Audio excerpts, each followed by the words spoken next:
G'day, Verity. Welcome to Landscape Photography World. How are you going? I'm going good. Thanks for having me. Oh, Appreciate it. absolute pleasure.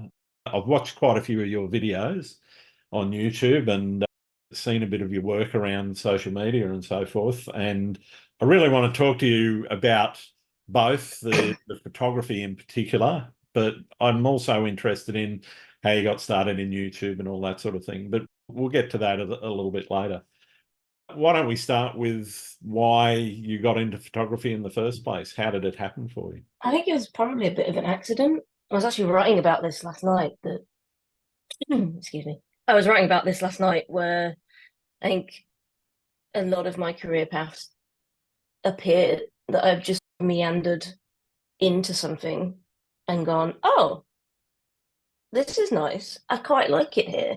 So I've been a genealogist and I've been a cinema owner and I've been a lecturer. And then I picked up a camera and I did a lot of video. I taught video at undergrad level, and I picked up a camera, stills camera, probably when I was 25, and just really enjoyed the sort of more instant gratification you get with stills photography, whereas video can be very laborious. And it grew from there. I didn't really intend it to become a career. It Okay. became more a stress outlet, something I did for fun, a hobby. I think a lot of photographers start this way. And it grew legs and decided to take its own trajectory, and I went along with it. Sure. So where did the art start? Where did it become art as opposed to, say, most photographers, and not saying everyone does this, but most photographers start out documenting their world or documenting their day or whatever. And you see all sorts of photography out there, food photography and all the rest of that. But at some point, I think, particularly for landscape photographers, there's this trigger point where the brain starts to look at it differently, as opposed to just being, here's a nice scene that I saw, click, off we go onto the next one. Yeah, photography for me was always about being outside, and I think it very much still is. And I think the image itself or the end product often comes as a result of the release from just being out in nature and the landscape. And I'm not quite sure where the crossover occurred, to be honest. I think I started 2008 on Flickr and posting images. A lot of the where the crossover came was more cityscape stuff. So I moved to a city in the UK called Birmingham, Yep. and started sharing a lot of images of Birmingham, mostly because I was trying to make friends with the city. And the best way I knew how was to go out and take my camera and do it that way. Yep. And that's where it started to become more than just me taking photos. It became much more of a methodical practice and something that I was putting time and effort into Hmm. and was gaining recognition from. The landscape stuff as well. Yeah, I guess the mid 2010s is where I really started taking it very seriously. Not seriously, good, this is my profession. More trying to consistently create a quality of work and a body of work, which I'm sure you understand yourself. When you start out, often landscape photography can be single image led. And as you evolve deeper into the discipline, it becomes much more about trying to create a coherent body of work, or at least that's what I feel like I've been trying Yeah. to do, struggling to do at times. But I don't know what your experience of that has been. It's been very, I can pinpoint the exact moment when I started to take it seriously. And I started back in the film days, of course, being as old as I am, but I didn't really do much photography. I got into a career in IT, and that, having children, family, yada, that soaked up most of my energy at the time. And it wasn't really until I was on holidays in one of my favourite places. There's a beach south of Sydney here called Huskisson. It's in a bay. It's spectacular location. Hyams Beach is probably one of the most famous places in that bay. Anyway, it was sitting there looking at a really nice sunrise and going, okay, I'm not really happy with how this is working for me. I need to really change the way that I do it, the way that I do things, the way that I'm capturing, the way that I'm editing, etc., etc. And that was where something flicked in my brain anyway and said, you probably need to do this differently to the way that you have been. And from there, as you say, it then becomes more around building a body of work. And I'm probably best known for seascapes, a few waterfalls and cityscapes. But the seascapes, it really that really got me. And it's that body of work around the varying seascapes around Sydney, but also other locations here in Australia, is just got me hooked. Standing knee deep in water is my happy place. You're saying that I went traveling in 2011. I had saved up to go around the world on my own, and I took a little, I think it was a Nikon D90 with me and a wide angle lens. I didn't take a tripod, and like an 85mm 1.4. Sure. And went on this little jaunt for 3 or 4 months. Came to Australia, and I remember having a dedicated amount of time where there was time every day to just go and take images, and really pushed me along. It really kickstarted that process. Although I'm not a big fan of sticking to one genre, which is maybe is a downfall in some ways, is probably, but I love experimenting. I don't think so. I think variation is actually, if I know that it's going to be cloudy and rainy, I'm going to go and shoot a waterfall or go and shoot street, because they're the ideal times for that. And they're not the ideal times for doing seascaping, though you can still get moody seascapes. I know. And I do. But you fall into what you really prefer as well. And that shouldn't necessarily be a bad thing. That some people would prefer it rainy when they're shooting seascapes, but you have a preference, and I think that should be encouraged. And I think every time you do something different, like you said, doing street photography, I don't do a lot of street photography, but I always find when you do a different genre, it improves the one that is your dominant one. It makes you go back and think about it differently, and getting out of the comfort zone, I think, is an overused phrase, but the idea that you're in one bubble and stepping out into somewhere that feels new and maybe a bit overwhelming, and you feel like you're not at the top of your game. I feel like that's where the learning really happens, and I end up taking that back to some of the more polished stuff that I do. And photography is meant to be fun first and foremost, right? Absolutely. And if you're not having fun with it, then it's probably worth stopping. And I did that with cityscapes for a while. I'd taken so many pictures of Birmingham that I got to a point where I felt like I was just replicating myself. I wasn't really doing anything different. So I just stopped for about 6 months to a year, stopped. And that felt really risky at the time, because a lot of my paid work was coming through people who were seeing my work of Birmingham in particular, and then hiring me to do commercial jobs based off the back of that. But I think if you keep hammering the same nail, it's inevitably going to bend and break.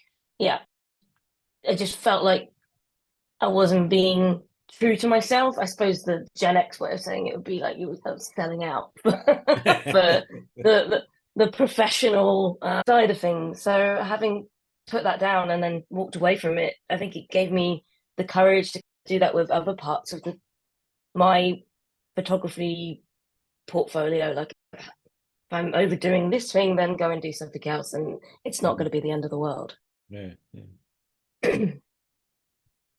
You're right. You mentioned that going out of your comfort zone and doing stuff, that infers that you're going to go into realms where you might have less experience, or you might have less of the skills necessary. and it comes down to some, it might even just be some of the nuanced techniques that you need. Street photography is quite different to sitting there trying to do a seascape. It's quite different to shooting a waterfall, etc.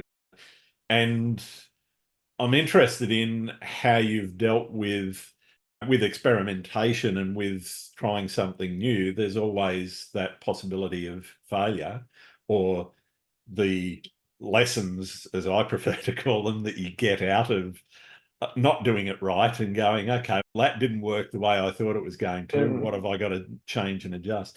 How have you dealt with those sort of disappointments or failures, whatever you want to call them, or lessons? If you think about it, like we didn't get anywhere by getting it right first time. No, there's no joy in it. No. And I think I can sometimes give myself a hard time by not being on the money every time. But I think the photography, like if I think back to 2008, I keep everything on my Flickr from the early days because it's really useful to go back and think, oh no, I was terrible. Like this is an awful photo, and clearly I was trying to take out someone's retinas.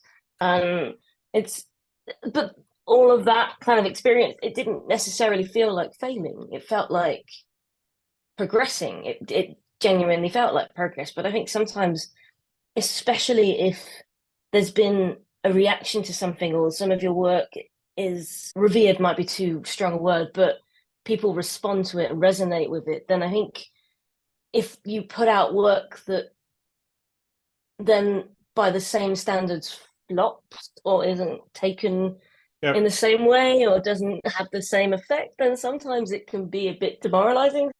But I think it's a really fine balance, because my journey, and you said you started when you were in film days, and I feel like there was almost a purity to stuff back then because you were taking the image, developing it, and it was yours and it wasn't anyone else's. You might have shared it with someone, but with digital, there's this kind of impetus to share on social media, this idea that an image isn't necessarily an image until it's had a public response to it.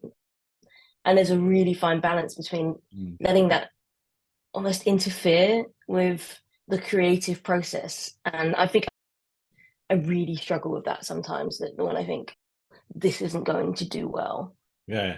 But this iPhone shot of a sunset will go through the roof. And it's sometimes quite hard to maintain some kind of personal integrity, I guess. But so yeah, I think, but failing is good. I think failing is really good. And I think what's important is to not let it, and this is coming from a personal stance, knock me off the course that I am on, to allow it to fail. And failure doesn't mean that something isn't good. I think it's taken me a really long time to learn that. Well, if I think in a social media sense, that failing doesn't mean that the image isn't worthy. It just means that the algorithm wasn't on my side that day. Yeah. But I think it's worth looking back as well. I think sometimes you can't tell that progress unless you do a sort of retrospective and look back and go, oh no, I can see where the little seed of this started, and where it faltered and where it wasn't quite on point. And now I see that all of that many months of working on something has finally come into fruition. And that's, I love failing. Like, I will never get anywhere without messing up. And I think failure's a integral part of learning. If you're not failing, you're probably not learning. Simply because it is, it's the cliche of riding a bike or learning to drive a car. Everyone starts off consciously incompetent. And where you want to get to is being subconsciously competent, where you don't even think about the process anymore in so many ways. It's I know what settings I've got to put my camera in. I know where I want to put my camera. It's the nuances then of, okay, how high I'm placing the tripod, or placing the lens, or am I going to tilt it down and put less sky in, or tilt it up and put more sky in. All of those, they're the things that actually end up making the difference, not the technical competence that you end up with. But you don't get to that subconscious competence without making mistakes from where you start, which is consciously incompetent. You don't know what you're doing, really. Nobody, okay, it's a little bit different now with iPhones and the like, where, okay, all you got to do is open the phone app and push a button. But yeah, but that feels almost, a different, that I do think there's a delineation, isn't there? Like the crafting versus the moment, in a way. Absolutely. And the way they do work together. Absolutely. Yeah. And I think it's learning that craft side and so forth, and making mistakes in that along the way of, I didn't nail that composition, I didn't nail the focus, or whatever it is that I didn't get quite right, that makes me anyway want to go back and try it again somewhere. It's play, isn't it? I mean, if you think about how we learn as kids, it's your place to be fun. And I think maybe as we get, I don't know, I mean, maybe it's just a generational thing, or where we are in society at the minute, but there's quite a lot of people, the notion of picking something up and being good at it immediately, that it just isn't going to happen. What they say, that maybe this might be a completely pointless stat, but I think they say like 10,000 hours to get really, really good at something. And I think the idea of putting time in can be quite frightening, thinking, oh, but that's where it has to be fun. It has to be enjoyable. And I think, I really enjoy picking up new disciplines. Flexing those creative muscles that may have just got forgotten somewhere along the line. And I'm a big proponent of switching and changing and playing around and seeing what happens and enjoying that process, and then putting it down for a year and doing something else. So do you have a process for setting creative challenges for yourself, or is it more you do it by feel? I think I'm very intuitive and probably not the best planner. So a year ago, I spent the whole of February on a Scottish island called Harris, which is in the Outer Hebrides, and I planned that for a couple of years beforehand, with the idea of just having a month in a place that I find very creatively inspiring, and to almost get in rhythm with the weather. And February in Scotland is wild.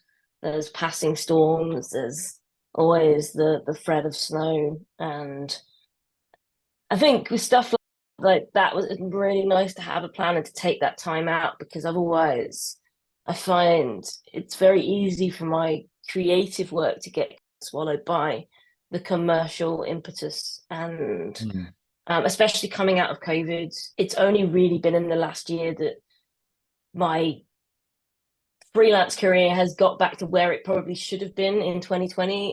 And I think because of that experience, I've been placing more emphasis on just taking jobs that come up and not necessarily being mindful about giving myself time to do creative stuff. So last February, it was really nice just to have this month of, there is no responsibility. There is nobody pulling on my time. I can get up for every sunrise. I can go out for every sunset. I can just immerse myself in this landscape. And I think that's probably one of the first times I've allowed myself to properly do that. And other than it passing far too quickly, it was just wonderful to push myself to do different things. There was days when the light wasn't good, so it leaned more towards abstract. There were days when the light was amazing, and everywhere you pointed the camera was just a photo opportunity.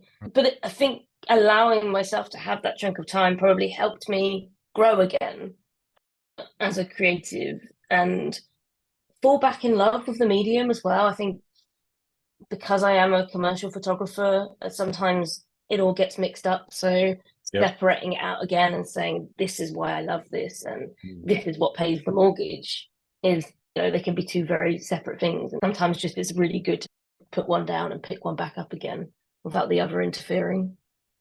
I normally ask about that. How do you get that balance between the pulls that you get on the commercial side of things, because a client wants what a client wants? How do you infuse your own creativity into that work, and how do you, it sounds like you see quite a separate delineation between that work and your own personal work.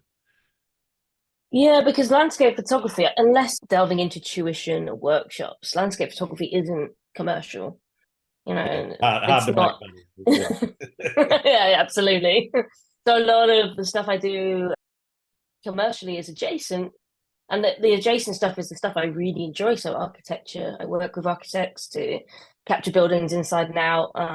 Love those jobs. I've never met anyone more finicky than architects. They will come back to me with a red line because like a building is 1 degree out, and those make me a better photographer. They make me a much more competent photographer in my own process. But we were talking about comfort zones. I get asked to do headshots with unnatural lighting, so it's really quite a jarring. I could be out photographing the Lake District one day, and the next day I'm doing 50 headshots for a corporate organization, and that juxtaposition is sometimes but I think it makes, again, comfort zones, it makes me a better photographer to get out of that, but it can sometimes swallow my whole life.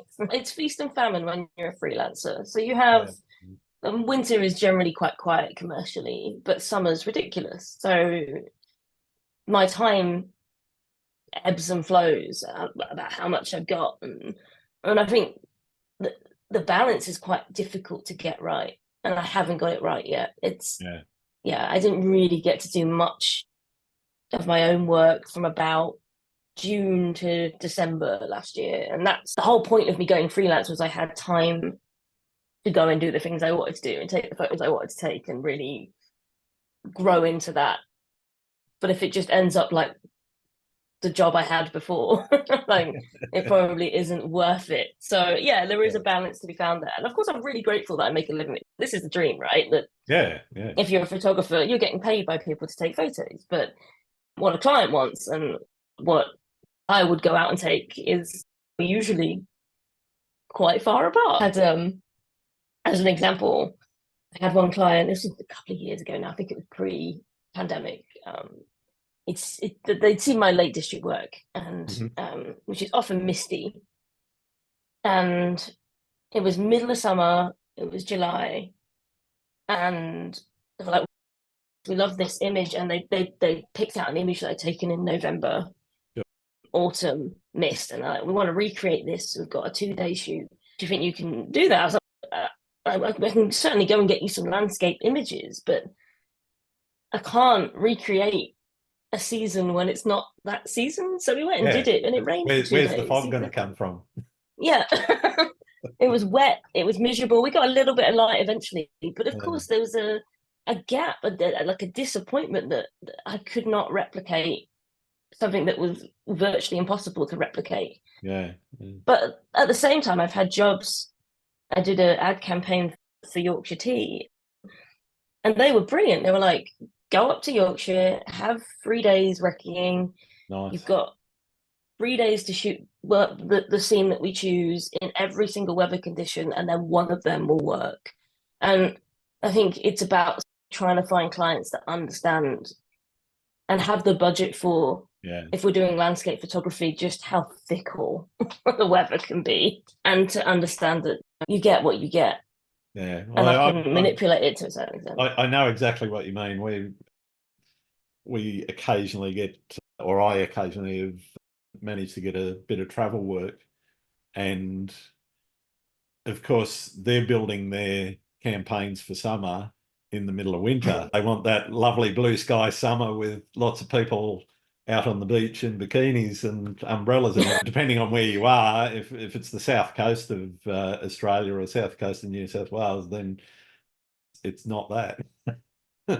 No, and it's really difficult, isn't it? Because it is, like commercial work tends to, it's now, they need it now. They're not thinking a year and ahead. It's tricky. And I think a lot of that is about confidence and being able to assert and set an expectation, which I don't think is a natural position for me to be in. I think I'm getting much better as I get older, but being able to stand my ground and be like, this isn't possible. I can give you this, but I can't give you that. Benefits both the client and me in the end. But yeah, having the ability to say, this is the expectation. Your expectation's here. Mine's a little bit down here, but I'll get you something that will work in one way or another. So yeah, I think you're right. It's about finding those clients that are flexible and understand that when they ask might not be the ideal time for capturing what they want. Yeah, some of my favorite commercial jobs have been completely irrelevant in terms of landscape stuff. Did an annual report for a housing developer, which was working with models for 8 days, and that was amazing. That was really good fun. Completely different from what I'd done usually, but it was given time. We were given really clear briefs. The client was on site. It was just, I love that. I love that collaboration. And oddly, I think it's what it's missing from, or I'm hoping to rectify this year, is missing from my work is spending more time with other photographers. And you were saying in our brief conversation before we began, the more you talk to other photographers, the more it can inspire your own work. And we're perhaps a little bit siloed off. Or maybe it's just me that siloed myself off a little bit, but building those friendships and relationships, I think, is only ever going to be a good thing. Yeah. So absolutely. Yeah, more collaborations, more working with people, whether it's commercial or on a personal level. I'm also interested in the communication aspect of photography. Photography is very much a visual communications medium. What many photographers talk about storytelling in their photography and so forth. Is that something you aim for? Or what are you trying to communicate with your photography? My personal photography, probably little moments of magic. I think I forget that lots of people don't get up for sunrise. Lots of people they don't want to trudge out into the middle of nowhere and stand there for an hour pre-dawn and get significantly colder than they were before to witness a minute or so of light. But those moments feel transcendent to me. They are a little bit of the glue that kind of binds it all together, these universal moments of beauty. And I think, in a way, I hope that I'm a bit of just the conduit for that. It can go through me and through my camera, and hopefully then that brings someone else a little bit of joy. I'm not sure I ever really set out with a mission statement or an idea of what I wanted from this. It was always just a beautiful addition to being outside, and being outside is really important for my mental health, to be out in nature, to experience the quiet. And I think those little moments of magic, they're like the cherry on top of the experience, but that's the bit that conveys it strongest. It's like something that's been capitalized. I've distilled this whole experience into this one image or this set of images, and just how beautiful this place can be. Yeah. And it might just be that simple for me, rather than necessarily wanting to, I don't know, head towards a place. For me, it's really simply just about being outside and then sharing that experience. What does success? What about you? Oh, for me, yeah, I try. I have thought about this quite a bit. I try to convey those moments, as you said, because like yourself, I do tend to get up for sunrise more often than not. I don't shoot a lot of sunsets, and it's not because I live on the East Coast, so it's natural to go for sunrises than sunsets. Still see some spectacular ones, but usually from my backyard, which isn't that photogenic. But for me, it's about expressing that moment in that space and trying to convey the feeling of standing knee deep in water if I'm at it could be that at a waterfall too. but it's that feeling that, I guess, of that moment in time in that space and conveying that to somebody. I felt like I had an inkling of that yesterday, actually. I posted an image and somebody came back and gave it this really wonderful description, which I would never have thought of. I'm fairly straight down the line. Here's a shot. And I don't say too much about it. But they were talking about mango coloured chiffon and all the rest of this sort of thing. And I was going, wow, that's good. I love it. I might steal it. But it said to me that person obviously connected with it and they felt something similar and akin to what I was feeling at the time, because it was quite a dreamy sort of sunrise image with a wave splashing over a rock and a bit of water flow in the foreground. And pardon me, for me, the success in getting somebody to comment back that's what they felt about it is really where I went, yeah, okay, well, I might have nailed that one. It's funny, isn't it? There is photography is pretty ubiquitous now, and there's so much imagery out there, and it feels really nice when an image cuts through and Yeah. obviously inspired someone and they connected to it. That for me, like when people ask or buy my prints and then they send me a picture of them on the wall, Yeah. it's a bit overwhelming. It's a bit like, oh, I created something that someone else wants to look at on the daily. Wow, that's not what I expected from this, and it always feels exciting and like a privilege. And you know, when you're out and everything seems to come together. And I don't think this happens with every image. I think some images you have to drag them out of the camera, but you get, I call it a trifecta. So you have your conditions are great, your composition is on point, and then the content of the image as well. So whatever you're taking a photo of, and I love it when those three things come together, and it's you would never be able to replicate it again. And it happens and it's captured and it's embedded in the SD card. And I love that. I love that you get to take this explosion of a moment that will never come again and then put it out there and share it with the world. And that might sound really dreamy, but I suppose that's the thing that keeps me going. That sort of that really visceral connection to a moment. You mentioned something about where I started with film photography, and what you were just saying, that sharing is a part of it. But back in the day, you stuck your photos in a photo album and you drag them out when you felt like it, or if friends had come around and they wanted to see the baby or whatever it was that you got photos of in the album.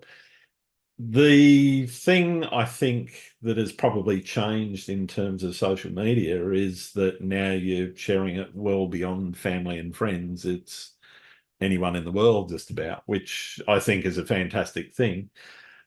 But I also come back to a lot of my photography. There's loads of stuff that I don't post, and I usually only post one shot a day, and that might extend to 4 or 5, maybe 6 or 8 shots out of a shoot when I go out for a morning. But a lot of stuff also goes into photo books that I produce for myself, and I don't try to sell them or anything. They're intermixed with shots from the phone and family shots and whatever. It's about the memory. That's what those books are for. And for me, seeing them in print is actually where I go, wow, that's really where that image belongs. Is that the same for you, or do you feel different? You're probably a slightly different generation than I am, but yeah, I'm far too millennial to print stuff out. I'm interested. Do people print stuff out much anymore? You know, and the photo book sites, they're everywhere. They're always advertising, but I'm just interested in what other people do. Oddly, I don't know. I could probably name a handful of people from my friendship groups. I'm at the top end of the millennial generation, but a lot of the people I hang around with are probably further into it. Yeah, there's not much emphasis on, and I think it's actually quite a loss in a way, because I think you're right, seeing something printed and in physical form is almost the logical end of a photograph's journey. And I think a lot of the time we just don't get to that point. I've done exhibitions, so I very much enjoyed seeing my work printed that way. I published a book years ago with Kozo Books, who did like these little landscape editions, and that was fun as well. But I can't say that I personally print off my images. I think, yeah, I suppose I have the same response. So if I look at like my phone, I'll say, on this day a year ago, the image is the memory. It's the way of unlocking. So my partner, she resolutely writes a journal every night, and I've never been able to do that. I've tried and failed, and I'm in my early 40s now. Forget it, it's never going to happen. But for me, like the images themselves, whether it's the phone shot I took to before I got my camera out, they become like a visual journal. They become a way of connecting back to that memory. And yeah, I've never really, my sister-in-law, she does photo books. She's a little bit younger than me, so there are people out there that still put all of their images and get them printed out. But yeah, it's not something I've really dabbled in. I would like to put out another book at some point, but the first book I put out, I felt like I didn't have enough coherency. So I wanted it to be much more on a theme rather than just freeze. I wanted it to be a bit more. Here's my top 40 or 50 shots or whatever. Yeah. Yeah, it's something a bit more. Yeah. So I'm working on a project at the minute called Another World, which is it's not revolutionary, but it's literally just sort of coastal scenes, really almost abstract coastal scenes from the northeast of the UK. And for me, that's new. I'm working on a project that will take time, and a lot of the images probably won't be shared online. And then I'm hoping to put that out as some form of media, and whether it's a zine or something, but have it as a curated body of work, because I do think it is a step in the evolution of a photographer, like to go down that path and be a bit more conscious of the work that's being produced and how it's sitting together as well. I admire people who put books out there. I really do. I admire people who put them out on the regular, because that's so much work and so much effort. And they've got maybe more energy than me. I'm not sure. I'm interested in how people pull their projects together. You mentioned that one that you were just talking about. How do you work on your projects? Do you have half a dozen running at one time? I was talking to, I think it was Jennifer Renwick, actually, a little while ago, a few episodes ago, and she was saying that she has about 50 on the go at the time, which that would blow my tiny little brain. How do you work with projects? I've always got ideas. I think my brain is neurodiverse, and so there's 100 different things going on at once. So yeah, I've always got at least 10 things on the go. The problem is not all of them come into fruition. So it just depends what wins out in any given moment. I am not naturally predisposed to being organized. Right. And I think a lot of people who work on projects really well are much more kind of able to have a singular focus, whereas my brain is it's a scattergun of what shall we do today? It's fine. It can sometimes be infuriating, but I think sometimes because of that kind of noise in my head, that going out and taking a single image tends to end up being the thing I revert to. Oh, I'm just going to go take an image. I'm not necessarily thinking about the whole. Taking the opportunity to slow down and think about projects it's a new development. Fair enough. Talk to me about YouTube. Where did that start, and how did you? I don't have a YouTube channel yet. I haven't put any videos out yet. So maybe you've seen me on other people's channels. Yeah, I've done stuff with First Man Photography, Adam. He's great. And yeah, he's interviewed me a couple of times, or we've just interacted, and that's been really nice to get to know him and go through, just go through the process of watching him film a YouTube video has given me, so my first YouTube video is currently in the editing stage. And you were saying, I think before we hit record, that Kim Grant was talking about confidence and how YouTube has given her confidence. I felt like I needed to build up my confidence before beginning that, because it really opens up. It makes me the focus, and that's quite a difficult. It has been quite a difficult concept for me to get my head around. But suddenly, I might be the focus rather than the photography. Which of course leaves me open to criticism or whatever. And I had to build my confidence up, and it's taken me a long time.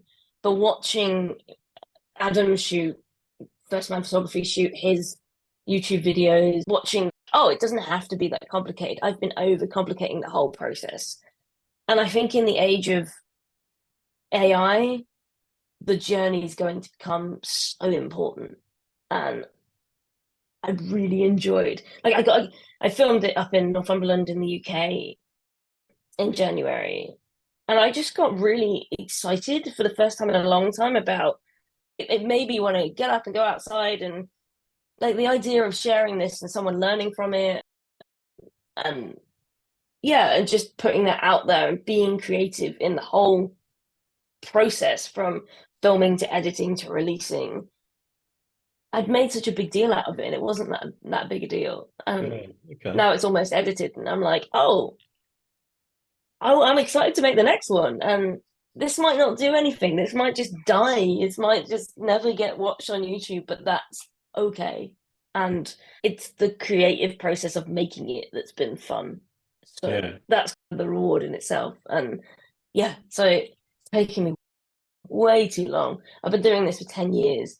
I should have started the YouTube channel years ago, but confidence is a tricky beast. And if it's not quite there, you can't force it.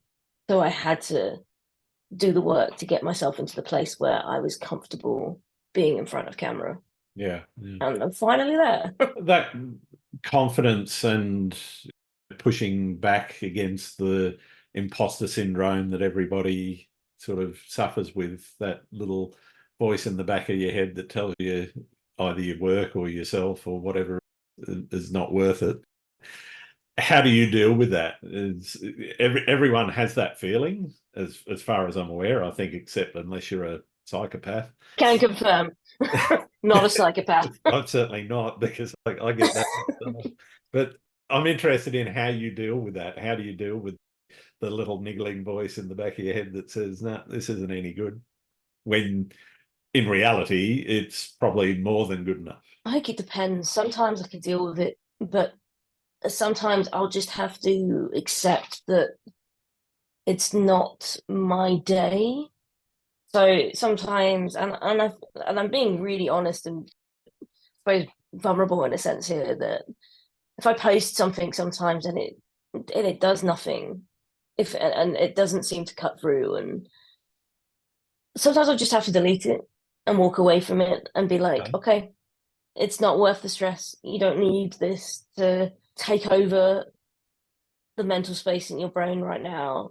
You don't have to worry about social media. Just step away from it. Mm-hmm. And I think imposter syndrome is it's better than it used to be. And I've realized for a long time, I was asking permission to be a photographer. Like I was maybe just seeking permission, like we talked about YouTube just now. Like I didn't feel like there was room, or it was valid, or people would have wanted that. And there's an idea of just seeking permission, and actually the only permission I need is myself, from myself. So I think sometimes I deal with imposter syndrome fine, and I'm able to just accept and push through.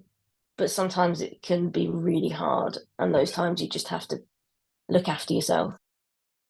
And understand as well that everyone is feeling the same. I think that's been a bit of a revelation over the years. Yeah, I think We've a lot spoke of about it. people think they're the only person that thinks that way, but I know through what now 138 interviews with photographers, large and small, in terms of their audience, and many of those big names that you see on YouTube or on social media with large followings and whatever, they suffer exactly the same feeling, despite the fact that much of their work is incredible now, wasn't always incredible. And I think the thing to remember for a lot of people is everyone's at their stage in the journey that they're going on.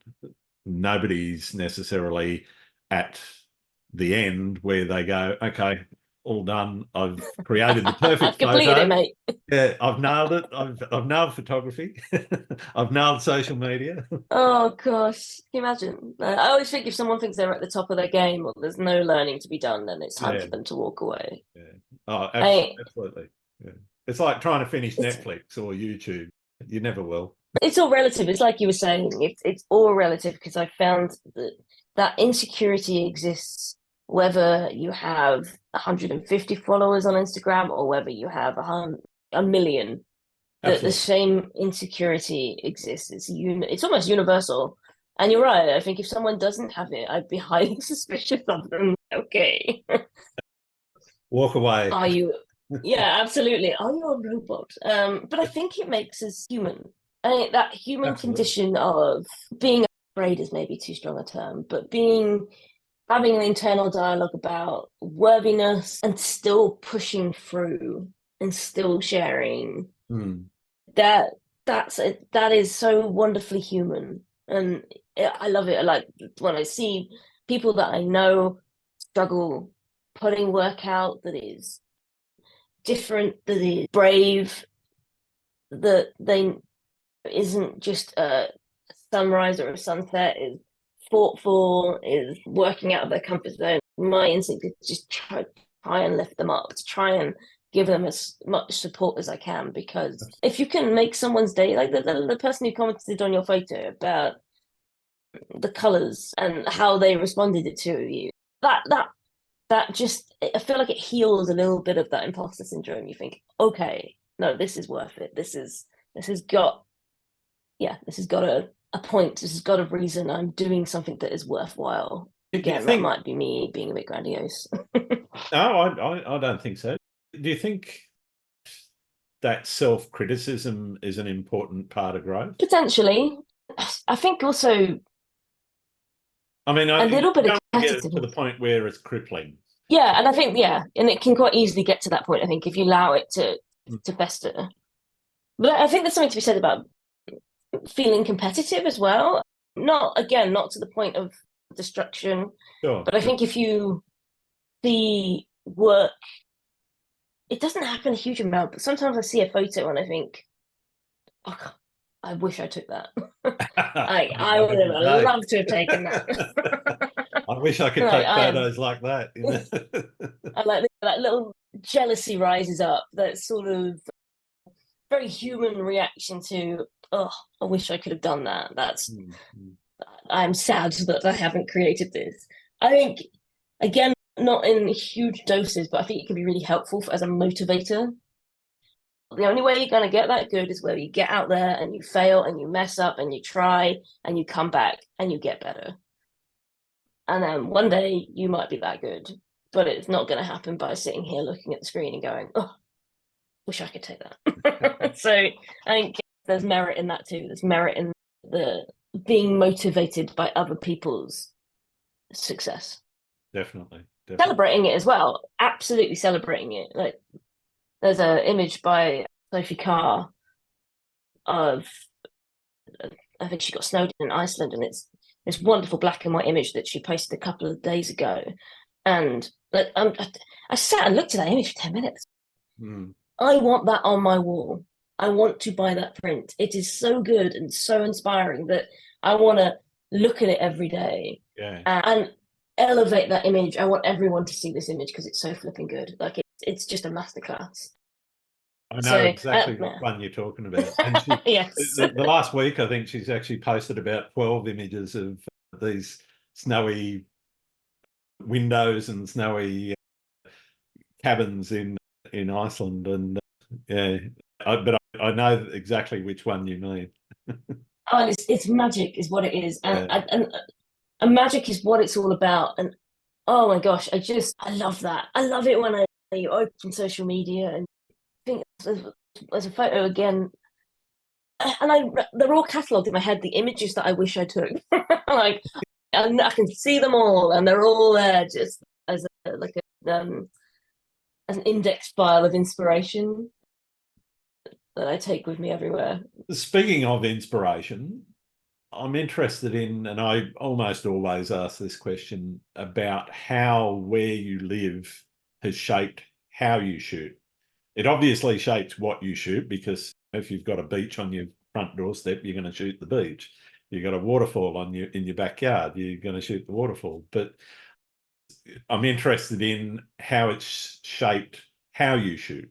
Yeah, so I live in the second biggest city in the UK, on the outskirts, in a suburb, it's very nondescript, in a ex-council house that we were able to buy because it was cheap first-time housing, and I'm extremely grateful to be on the housing ladder, because in the UK, and I imagine the same in Australia, and I No won't get different. into the social political, but it's difficult. And I'm not from here. I'm not, I think that living here for the past 12 years has shaped my photography quite dramatically, because a lot of it was cityscapes. And Birmingham, I don't know how much you know about Birmingham, but it's the architecture, it's much maligned. Like, lots of people will talk it down. And oddly, I became, without really intending to, a bit of a mascot for a reimagining of the city. That just going out and trying to, to photograph it in the same way I would photograph a landscape, with the light and sunrise, and trying to find interesting conditions, helped some people see it in a different way. And that was really gratifying. And the great thing about Birmingham, it's about 2 hours from everywhere, or 4 hours from the Lake District, 10 hours from Scotland, but everywhere's 10 hours from Scotland unless you're in Scotland. And for me, it's a really good jumping off point. But I wouldn't have a career in photography if it wasn't for the people of Birmingham, because they elevated me and supported me, and the people and the businesses hired me. So I think living here has shaped me in ways I could never have imagined when I moved here. And I was so sad to move here, because where I grew up it's a very industrial town, but the countryside around it was completely accessible. And Yeah. I'd get on my bike as a kid, and it sounds idyllic and a little bit romanticized, but just cycle out, and I was in the countryside, and I wasn't a photographer as a kid, but I used to paint watercolors and just loved being outside. And so moving to a big city felt very overwhelming.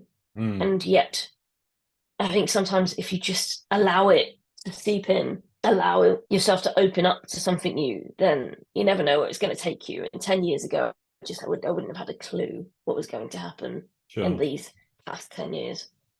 So I'm eternally grateful to Birmingham and its people for everything that they've done for me. Yeah. Fantastic. Is there What a about fate? Oh, me. I live in Sydney. I'm about an hour from everything in Sydney. I live out in the western suburbs.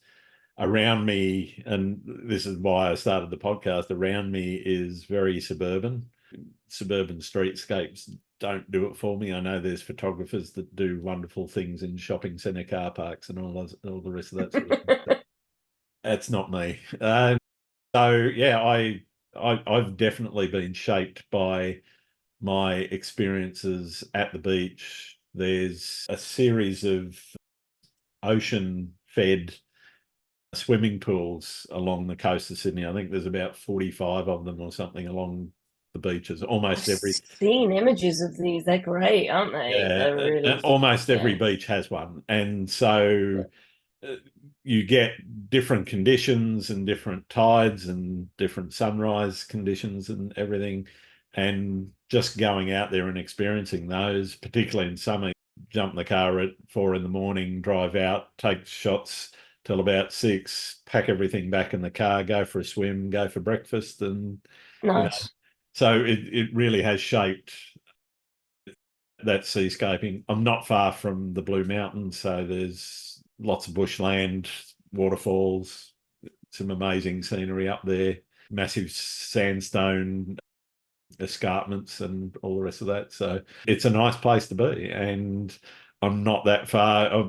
My wife and I just bought a motorhome. We spent a couple of months up in Queensland going to places we hadn't been, and we're actually setting off next week to down to the snowy mountains and the south coast. That's, I think, going to shape things even more, being more mobile in terms of being able to just park up, spend as much time or as little time at a place as I want, giving me the opportunity to experience different conditions in a location, as opposed to, oh, I'm here on holidays and I've got 3 days, and if I miss the Absolutely, places, yeah. that's it. I But think yeah, it's freedom, isn't it? It's freedom. Having the motorhome is the epitome of absolutely, freedom. yeah, it makes a huge difference. The experience up in Queensland, we went to places that ordinarily on a holiday we probably wouldn't have gone, and because it's not that every day is a holiday, but it's the ability to spend the time there that really makes the difference in terms of what you can shoot and how you shoot it as well, and the times a day that you are likely to get out there and do it. So for me, that's I think going to really shape things quite differently. And I imagine just getting up early and photographing and then swimming, I imagine it's made you appreciate or fall in love with that part of Sydney just a little bit Absolutely. more. Like that kind of, it becomes that relationship that you reform every time you go out there. I think that's really important, that sense of connection to a space. And I think it comes through in images as well. I think you can see when somewhere and someone is connected and in love with that space. Yeah. I think that really does make a difference, certainly to the way that I've shot some places. There's some places that I've had much less experience in, that I don't necessarily have as deep a connection, and not necessarily struggled to capture. I've been lucky, and sometimes the condition, that trifecta occurs, the conditions, the composition, etc., just line up, and I get lucky on the first time I go, but that's a rare event. What's your most memorable experience in terms of photography? I've had lots, but I think the one that stands out is probably the first moment where the trifecta happened, which was it was November the 2nd, 2015, on the side of Derwent Water in the Lake District in the UK. And the forecast had been really poor, but we'd gotten up early. Me and a good friend of mine looked out and it was clear. So I thought, we're going to go down to the lakeside. And when we got there, it was just covered in mist, but not too much. It wasn't a pea super. And the colours of dawn were coming through above. And for 2 to 3 hours, it changed and evolved, and it was, and I overuse the word magic, but it was magical. It was beyond anything I'd ever really experienced before, and we were the only people there. And as the mist kind of dipped down, Derwent Water has these islands in the middle, and this was autumn, a late autumn, and probably one of the best autumns we've had in 10 years. And the autumn color was popping, and the light, it was clouding over, but the light broke through and it sort of illuminated this island with a mist, and there's the 3 geese that were flying along, and I got this shot, and it's my favorite shot I've ever taken. I'm not a big fan of my own work, really critical, but this shot encapsulates that moment so perfectly that and that was the moment for me. It's when, without being too cheesy, it all clicked, and I was like, this is life. This is the most exciting morning I've had in a very long time. This is what I want to do and experience. And I think every kind of morning since, in some sense, has been trying to live up to that morning.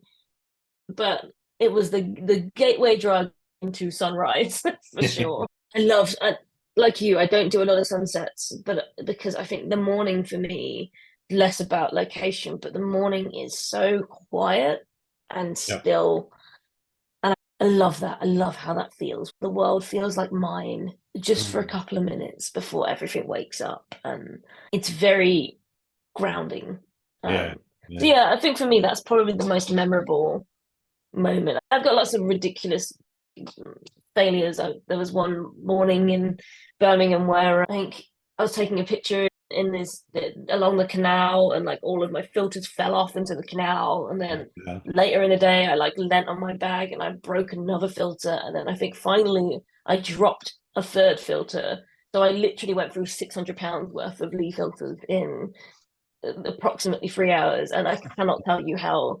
Like I drove my car home at about 5 miles an hour because like I'm cursed today. I am cursed. So I've had moments like stick in my memory that are far less inspirational, but no less memorable. But yeah, we all have our bad days. We all have our bad days. I mean, you need them sometimes. I've drowned my camera twice and had new innards replaced twice because I've stood in the wrong place, basically. This is it. I've got like a Canon R5, and one of the RF lenses is this amazing 28-70 constant f2, and I love it. And I love it for commercial work, and I love it for my personal work. But I like dropped it; it fell off my camera and bounced. And I was like, "Well, there goes £3,000." Thankfully, Canon were able to fix it. But I did my tax return in a rage because I was like, "I need to buy a new lens, so I need to know how much money the government wants from me." But yeah, that kind of. It's par for the course. We break stuff. Yeah, I'm sitting here looking at a broken 24-70 that from a tripod topple, and it landed face forward, and it now doesn't work.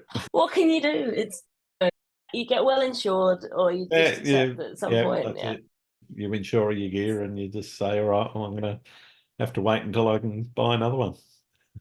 Yeah, easy come, easy go. I think that's the point Absolutely. Of it. But so, have you ever hit a creative wall? Have you ever got to a point where it's just all too much? I can't do it. I don't know what to do with it. And if so, how did you get around it? I think I regularly hit creative walls. I think they are necessary. Okay. I think if you want it enough, or it's important enough, you'll find a way to climb over the wall. But I don't think there's any sense in bashing your head off it in the hope that the same thing that you've been doing will somehow dissolve it. I think it involves quiet time and reflection and maybe putting the camera down. I think I'm trying to think, the most powerful one, my dad died early 2020, and he'd been such a, not necessarily an inspiration, but we often took trips together to the east coast of the UK for sunrise. And I think after he died, I just couldn't pick my camera up. And I know that's probably slightly different to a creative wall, but it felt, and I think we have these moments in our life that delineate between the then and what comes after. Yeah. And I couldn't even open my laptop. It was the universe saying, now isn't the time. Now is the time to just allow it to settle. And I love photography so much that it was never going to be a permanent situation. But it really helped me to just because I think sometimes the camera, and I've probably said this before in various ways over various mediums, like the camera can get in the way. Sure. And I didn't want the camera to be in the way. So and it coincided with COVID, and I just walked a lot. I went for long walks with my phone. And the things I found and the rhythms I got into brought me back to photography eventually. I was always taking photos, but it was for 6 months, it wasn't as defined. It wasn't as purposeful. Yeah. It was reflections on the canal that I snapped on my phone, or a moody sky, or because I was out every day in the same streets in the same suburb, watching the spring turn to summer and feel connected in some way that I hadn't been before. Like I felt like I just needed to, in a way. So for me, when COVID happened, it was almost a relief that my anxiety was low for a time, because all the expectation got taken off me. Yep. And I could just exist in these long walks. My poor dog, she lost so much weight. She was marched along canals for hours at a time. But yeah, and it brought me, it brought me a peace that allowed me to come back to photography, maybe with less baggage than I had before. But yeah, and I think I hit creative walls all the time. And I think I do the same thing now. I put the camera away and I go out and I walk with my phone and the dog and I just live and breathe and settle and hope that eventually I'll climb over the wall. I like what you said about it being a necessary part. I actually just took a month off most of January. I think I went out, and so for me, it wasn't anything in particular. It just wasn't feeling it, and I just really didn't help that middle of summer, getting up at 3 o'clock in the morning to get out for sunrise is not my favourite thing either. But yeah, I think that it is a necessary part of the experience of photography, getting to the point where, okay, I'm sick of this for a bit. I'm going to put the camera down and do something different. Yeah, and I think that if you ignore that, I think that could be devastating for creativity. Yeah. If you ignore, like for you now, I imagine that when you go on your trip in a week's time, there'll be a renewed sense of excitement. Absolutely. You know, there's almost starting a conversation up with an old friend. It's all still there. You just gave it time to settle, and I think you can tell. Like I'm for me, I don't know if it's again intuitive thing. Maybe I'm imagining it, but I can tell when someone has a real the difference between having really enjoying your process and connecting with a space and pumping out content for the sake of it. Yep. I think there's an obvious difference between the two, and I'd rather do good work and less work. Constantly feed the machine, as it were. Speaking of feeding the machine, what do you think is the future of photography, and what do you see as its biggest challenge facing it right now? I think it has a future. I think that as a method of expression, it's important as a way of conveying the stuff that we do, the way to remind people that there is beauty in the world, that it isn't all so bad necessarily. I think it will play a role in trying to preserve the world, in the sense that promoting the beauty that we see will hopefully encourage people to want to be a bit more mindful about how we look after our own space. I think AI is tricky. I don't think it will consume in quite the way that people fear, mostly because it's so energy heavy. But partly because that sense that we just spoke about of authenticity, I think is more important than people realize. Like, I think, I don't know about you, but I can tell an AI image a mile off. In most cases, yeah. There's a few that have gone, it could be, but yeah. Yeah. And it's soulless is what it is. And I don't think photography has heart and it has soul. And I think that you're never going to get away from that. Sure, replicate a random landscape in AI, but there's no connection there. It's free floating in space. It doesn't mean anything. Whereas something that you've taken or anybody has taken that they've gone maybe 100 times to that location, they've connected with it, they are communicating that connection. They're not just showing you something beautiful, they're communicating that connection and they are in that photo in some way. But I think the journey will become more important. I think showing your workings and taking people along on that journey, whether it's TikTok or YouTube or whatever the heck comes next, that is, if you want to build an audience and you want to stay in the game, I think that will become increasingly more importance, not the right word, but part of this experience. Sure. And that should be a fun thing. That should be cool. That should be like exciting in a way that it doesn't have to be complicated. But I think they want to come with you. They don't want to just see the final product. They want to enjoy that experience too in some way. And that will fend off any, I like to hope anyway. I'm an optimist, as you can tell. I think it's all going to be fine. And if it isn't fine, then we'll all move on. Yeah, I for one welcome our robot overlords. Absolutely. What's the best and worst piece of advice anyone's given you? Oh, that's an interesting question. I can't think of any specific example. I don't think anyone's actually said this. I think the best advice would be to be yourself. The worst advice, probably, I don't think anyone, I so rarely accept advice from anybody, unless I suppose that the best advice would be if you take advice, take it from someone you trust. Yeah. And if there's someone you trust to take advice from, also accept criticism from them. I think whatever you do in terms of whether you look for critique, if you look, ensure you trust that person, ensure that, and I think be sparing with that trust as well. I think if there's people that you admire, try and get to know them. I think the worst advice would be don't. I think there's a lot of photographers who would discourage people from photographing honeypots or look down on them for going to locations that have been gone to 100 times before or 1,000 times, or like the UK examples would be Corfe Castle.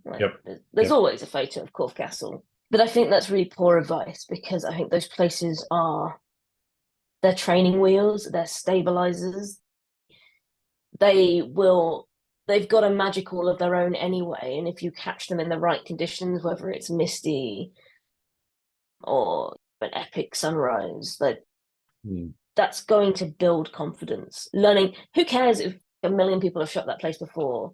Everybody has the right to go and take their own image of it and experience it themselves. The worst advice would be listening to anyone telling you that what you should and shouldn't shoot. Go and shoot Corfe Castle every flipping morning. I saw a photo a couple of years ago. So it was, you always end up seeing something different. It was Corfe Castle, but in the mist, and there was a spider's web in front of it, and I forget, it was a woman photographer, and I've forgotten her name.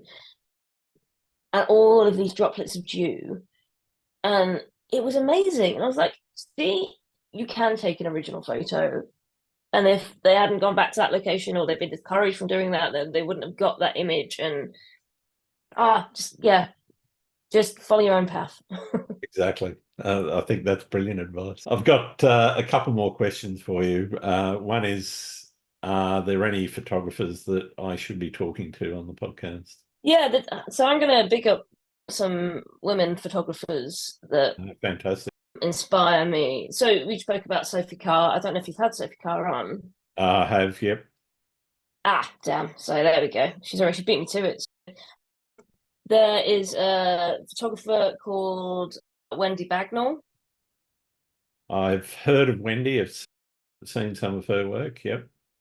Wonderful abstract images. There's also another photographer called Claire Brooks, who is also does some really nice seascapes, and was on Harris the same time I was on Harris last year. So she's great. There's a photographer called Tracy Whitefoot, who early in my Flickr days was really inspirational, and someone I know personally now. And she's just completed a tour of Canada and Arizona and gone on this little epic journey across the Canada and the Fantastic. States. Yeah, and have you had, just to divert from to a different gender, have you had Bill Ward on? I haven't yet, no. I would talk to Bill. He's a wonderful human who I've done various workshops and tours with. He's just, yeah, he's got full of stories, and I think he'd be a great guest to have on. So those are my, and I don't know if you've managed to get him, but Mark Littlejohn, he's a friend of He mine. is on my list. I haven't reached out to him yet. A wonderful human and a big inspiration, and probably one of the most authentic people flash photographers operating in this entire genre, and someone who I always look forward to spending time with. So yeah, those are my current. I've probably forgotten about 12 people, but it's always an unfair question. There's always going to be people you can't. My last question is probably trying to get to the bottom of one of the most important issues, not only in photography but society in general. Do you like pineapple on pizza? No, the only thing I like on pizza is cheese. I am a basic human.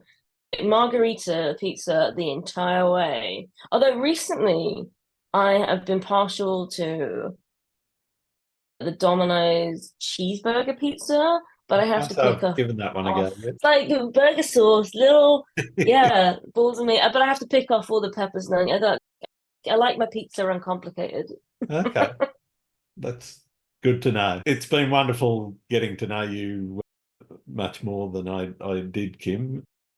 Sorry, Verity. It's been wonderful getting to know you, Verity. Where can people find your work? I suppose all the usual places. Twitter, I'm under a random old nickname at Vemsteroo. Don't ask. Instagram, just under my name. There's only one of me in the world, I think. There's only one Verity Milligan, and I'm going to keep it that way. No. So yeah, if you search my name, you'll find me in all the usual places if you're so inclined. And yeah, thank you for having me. It's been fun to just have a morning chat, my time. Like, it's rolled out of bed and rolled into the study. Like, okay, let's talk photography. Nice. Thank you very much for taking the time. You've been very generous, a little bit vulnerable, and I hope you had fun. Absolutely. Look forward to listening to it. Fantastic. Thanks again for listening to Landscape Photography World. I hope you enjoyed the show, and please keep listening because I'll be joined by some great guests in upcoming episodes. You can find my work in this podcast at grantswinburnphotography.com. I'm also on Vero, Twitter, YouTube, Instagram, Threads, and Facebook. I'm Grant Swinburne. Hope to see you out shooting soon.